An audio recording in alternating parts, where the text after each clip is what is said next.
நிறுவனம் மற்றும் தேனி மாவட்ட காவல்துறை இணைந்து மாணவர்கள் போதைப் பொருளில் இருந்து விடுபட விழிப்புணர்வு ஏற்படுத்தும் விதமாக மாரத்தான் போட்டிகள் தேனி பங்களாமேடு பகுதியில் தொடங்கி நடைபெற்றது.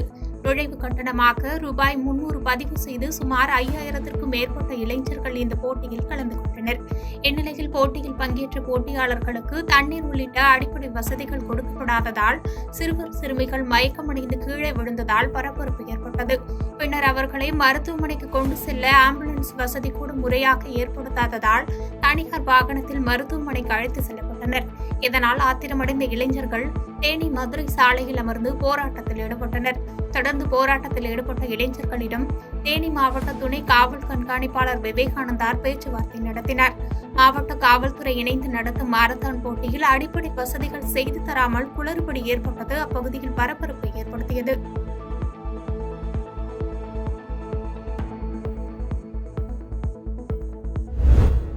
தமிழ் மாநில காங்கிரஸ் கட்சியின் தலைவர் ஜி.கே. வாசன் கோவை விமான நிலையத்தில் செய்தியாளர்களுக்கு பேட்டியளித்தார்.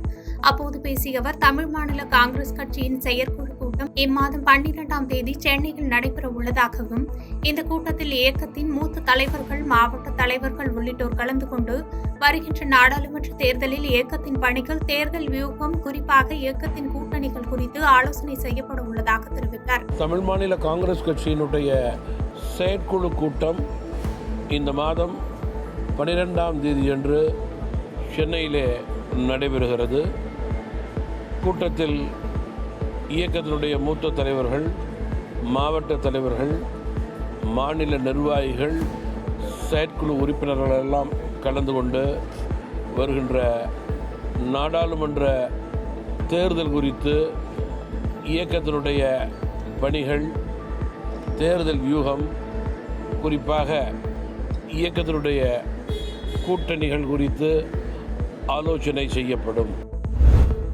வேலூர் மாவட்டம் காட்பாடியில் பாரதிய ஜனதா கட்சி மாநில தலைவர் அண்ணாமலை 87வது நாளாக எண்மண் எண்மக்கள் நடைபயணத்தை மேற்கொண்டார்.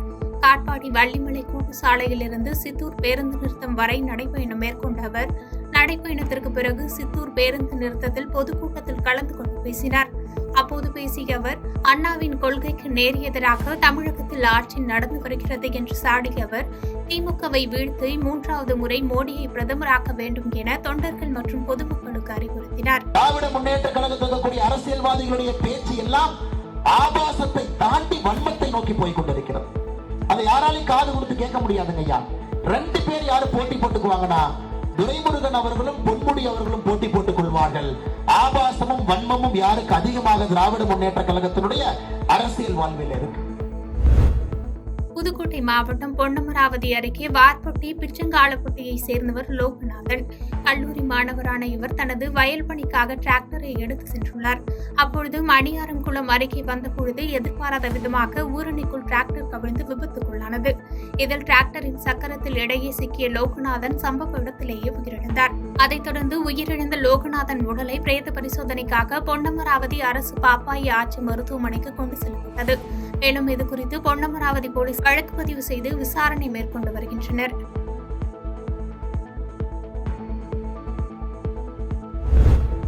தாம்பரம் அருகே மணிமங்கலம் சாலையில் சென்று கொண்டிருந்த கார் மீது எதிர் திசையில் வந்த இருசக்கர வாகனம் வேகமாக மோதியதாக கூறப்படுகிறது. இதில் காரின் முன்பக்கம் முழுவதும் சேதமடைந்துள்ளது. இதனால் காரில் வந்தவர் பொத்தேரியில் இயங்கி வரும் தாம்பரம் போக்குவரத்து புலனாய்வு பிரிவு காவல் நிலையத்தில் புகார் அளித்தார். அப்போது விபத்து குறித்து விசாரிக்க வேண்டும் என்றால் முதலில் 10,000 ரூபாய் லஞ்சம் கேட்டுள்ளார். அதற்கு உரிமையாளர் 5,000 ரூபாயை லஞ்சமாக காவலர் ஜெயகணேஷ் என்பவருக்கு கொடுத்துள்ளார்.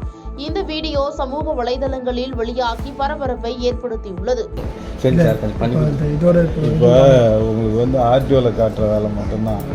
ஃபைன் மட்டும் கட்டுறதுக்கு கோர்ட்ல இந்த அதே போலீஸ் கூப்பிடுவார். அவரே கூட தியாக போலீஸ் அதில் சார் வரும். அது ஸ்ரீபெரும்புதூர் ஆர்டிஓ வரும்.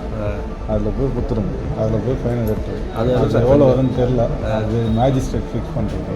அவர் ஃபிக்ஸ் பண்ணுறது தான், நம்ம ஃபிக்ஸ் பண்ணுறது. நீங்களே எல்லாத்தையும் வச்சிடலாங்க. நம்ம முடியும். கோர்ட்டு தனியாக கோர்ட்டில் ஐயா வண்டி இச்சியா அப்படின்னு கேட்பாரு. ஆமாங்க வண்டி இச்சிங்க. சரி ஃபைனை கேட்டு அவ்வளோதான். யாராக இருந்தாலும் ஜாதி சைட்டு போய் இப்படி தான் நீங்கள். கலைஞர் நூற்றாண்டு விழாவினை முன்னிட்டு சிவகங்கை மாவட்டம் வருவாய்த்துறையின் சார்பில் தேவக்கோட்டை மற்றும் சிவகங்கை வருவாய் கோட்ட அளவில் இலவச வீட்டுமனை பட்டா வேண்டி பல்வேறு முகாம்களின் வாயிலாக மனு அளித்த மனுதாரர்களில் தகுதியுடைய 1123 பயனாளிகளுக்கு இலவச வீட்டுமனை பட்டாக்கான ஆணைகளை வழங்கும் நிகழ்ச்சி சிவகங்கை மாவட்டம் திருப்பத்தூரில் நடைபெற்றது. இந்நிகழ்ச்சியில் கூட்டுறவுத்துறை அமைச்சர் KR பெரியகருப்பன், மாவட்ட ஆட்சித்தலைவர் ஆஷா அஜித் ஆகியோர் கலந்து கொண்டு பயனாளிகளுக்கு இலவச வீட்டுமனை பட்டாக்கான ஆணைகளை வழங்கினார்கள்.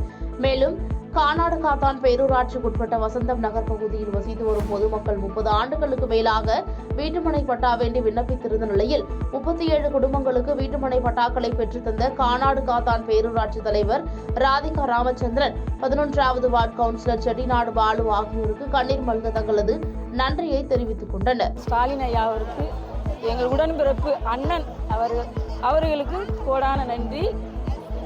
பெரியப்ப அண்ணனுக்கு ரொம்ப நன்றி. அதிகாரிகள்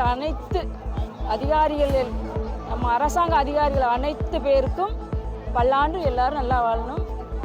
பிரசிடென்ட் ராதிகா அம்மா அவர் ஆசிய பாலு என் பிள்ளை எல்லாத்துக்கும் வசந்தம் இருக்குது. அவங்க தான் பிள்ளைய அவங்க தலையிட்டு இது 30 வருஷ கனவு எங்களுக்கு இன்னைக்கு எங்களுக்கு சந்தோஷமாக இருக்குது. எனக்கு ஐயா கிட்ட கை கொடுத்து நான் இன்னைக்கு கலெக்டர்கிட்ட ஆசீர்வாதம் தான் நான் பண்ணியிருக்கிறேன். அவங்க எல்லாருமே நல்லா இருக்கணும், எல்லாருக்குமே நல்லா இருக்கு. 30 வருஷ கனவு யாருமே எங்களுக்கு இதை அந்த ஏரியா ஒதுக்கி வச்சது மாதிரி தான் பண்ணியிருந்தாங்க. இன்னைக்கு ஐயா எங்களுக்கு அதை நிறைவேற்றிருக்காங்க. மனசுக்கு ரொம்ப சந்தோஷமா இருக்கு. நன்றி, வணக்கம். பாலு என் பிள்ளைக்கு, ராதியாமாவுக்கு ரொம்ப கோடான கோடி நன்றி. ஆமாம், எல்லாரும் நல்லா இருக்கணும். ஆமாம், என் பிள்ளை முடியாத பிள்ளையும் அலைஞ்சிருக்கு, அதுக்கு நோய் நொடி இல்லாமல் நல்லா இருக்கணும். பாதகம் செய்பவரை கண்டால் நாம் பயங்கொள்ளலாகாது பாப்பா, மோதி மிதித்து விடு பாப்பா, அவர் முகத்தில் உமிழ்ந்து விடு பாப்பா. அண்மை செய்திகளை உடனுக்குடன் தெரிந்து கொள்ள இணைந்திருங்கள் இயம்நாடு தொலைக்காட்சியுடன்.